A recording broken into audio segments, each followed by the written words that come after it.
आज आपण पौष्टिक असे गाजरचे पराठे बनवतो आहे. तर गाजरमध्ये व्हिटॅमिन सी आणि व्हिटॅमिन ए असते, जे की आपल्या इम्युनिटी सिस्टमला बूस्ट करते. त्याचबरोबर पोटॅशियम, फॉस्फरस आणि व्हिटॅमिन के, जे आपल्या हाडांसाठी खूप फायदेशीर असतात. तर मी इथे गाजर छान स्टीम करून घेतले. त्यानंतर मिक्सरच्या भांड्यात टाकायची आणि आपल्याला याची पेस्ट तयार करून घ्यायची आहे. एका बाउलमध्ये गव्हाचं पीठ घ्यायचं, मीठ टाकूया. त्यानंतर लाल तिखट टाकायचं, हळद टाकायचं.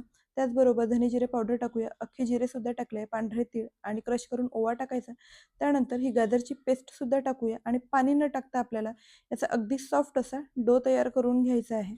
त्यानंतर यातला आपण एक गोळा घेऊया आणि यात भरपूर असं मुलांचं आवडीचं चीज टाकायचं. त्यानंतर हा गोळा बंद करायचा आणि अगदी पातळ असा आपण याचा पराठा लाटून घेऊया.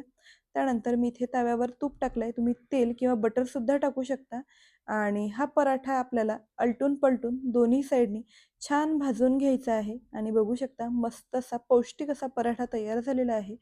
त्यानंतर आपण मुलांना अशा पद्धतीने